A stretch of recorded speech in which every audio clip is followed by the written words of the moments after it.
warahmatullahi wabarakatuh. Waalaikumsalam warahmatullahi wabarakatuh.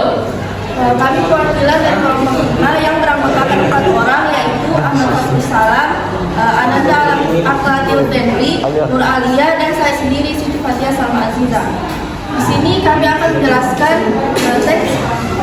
di sini kami akan membacakan teks eksplanasi yang berjudul Gerhana Bulan, dan juga akan menjelaskan struktur-struktur, kaidah kebahasaan, dan pola pengembangan dari teks tersebut. Gerhana bulan. Gerhana bulan adalah salah satu fenomena alam yang sering kita jumpai. Peristiwa alam ini terjadi ketika bulan berupa sisi dengan matahari, tapi oposisi bulan dengan matahari tidak selalu menghasilkan peristiwa gerhana bulan. Mengapa demikian? Hal ini disebabkan oleh kemiringan bidang orbit bulan terhadap bidang ekliptika akan saut ketika terjadi perpotongan antara bidang orbit bulan dengan bidang ekliptika, yang kemudian akan menyebabkan munculnya dua titik yang juga dikenal dengan istilah node. Pada titik node inilah terjadi gerhana bulan, dibutuhkan sekitar 29,53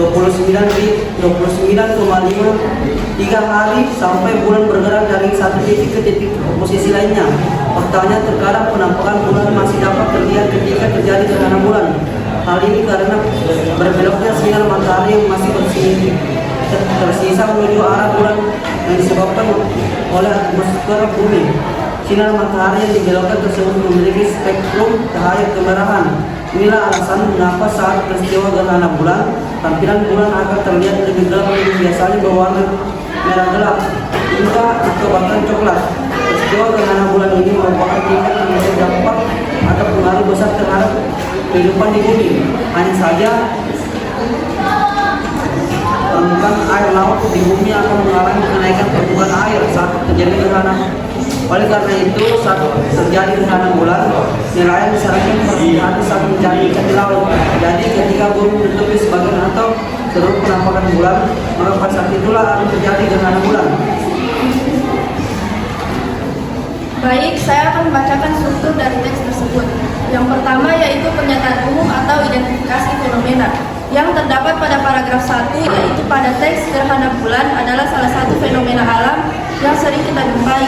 Peristiwa alam ini terjadi ketika bulan beroposisi dengan matahari, tetapi oposisi bulan dengan matahari tidak selalu menghasilkan peristiwa gerhana bulan. Kemudian deretan peristiwa yang terdapat pada paragraf kedua, yaitu pada teks ketika terjadi perpotongan antara bidang orbit bulan dengan bidang ekliptika yang kemudian akan menyebabkan munculnya dua titik yang juga dikenal dengan istilah node. Pada titik node inilah terjadi gerhana bulan. Dan terdapat juga pada paragraf ketiga, yaitu pada teks terkadang penampakan bulan masih dapat terlihat ketika terjadi gerhana bulan. Hal ini karena berbeloknya sinar matahari yang masih tersisa menuju arah bulan. Dan terdapat juga pada paragraf keempat, yaitu pada teks sinar matahari yang dibelokkan tersebut memiliki spektrum cahaya kemerahan. Inilah alasannya mengapa saat peristiwa gerhana bulan, tampilan bulan akan terlihat lebih gelap. Dan terdapat juga pada paragraf kelima, yaitu pada teks peristiwa gerhana bulan ini pada tidak memberikan dampak atau pengaruh besar, hanya saja berupa air laut naik. Kemudian ulasan atau interpretasi yang terdapat pada paragraf terakhir atau paragraf ke-6, yaitu pada teks ketika bayangan bumi menutupi seluruh penampakan bulan, maka pada saat itulah akan terjadi gerhana bulan.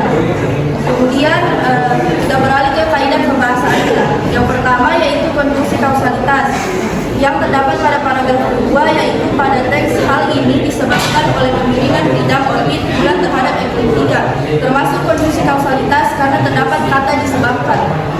Kemudian terdapat juga pada paragraf ketiga, yaitu hal ini karena berbeloknya sinar matahari yang masih tersisa menuju arah bulan, termasuk juga konstruksi kausalitas karena terdapat kata karena. Kemudian yang kedua, konstruksi kronologis yang terdapat pada paragraf kedua, yaitu pada teks yang kemudian akan menyebabkan munculnya dua titik yang juga dikenal dengan istilah node, merupakan konstruksi kronologis karena terdapat kata kemudian. Kemudian terdapat juga pada paragraf kelima, yaitu pada teks oleh karena itu saat terjadi gerhana bulan, nelayan disarankan berhati-hati saat mencari ikan di laut, termasuk juga kondisi kronologis karena terdapat kata oleh karena itu. Kemudian keterangan waktu. Pada teks gerhana bulan tidak terdapat keterangan waktu. Kemudian kita beralih ke pola pengembangan. Pada teks gerhana bulan ini merupakan teks yang menggunakan pola pengembangan sebab akibat. Pada teks tersebut menjelaskan sebab dan akibat dari terjadinya gerhana bulan, yang dimana gerhana bulan terjadi disebabkan oleh perpondongan antara bidang orbit bulan dan bidang ekliptika, sedangkan gerhana bulan mengakibatkan permukaan air laut di bumi mengalami kenaikan. Sekian dari presentasi kami tentang eksplanasi dari kelompok 5. Kurang dan lebihnya mohon dimaafkan dan terima kasih atas perhatiannya. Wassalamualaikum warahmatullahi wabarakatuh.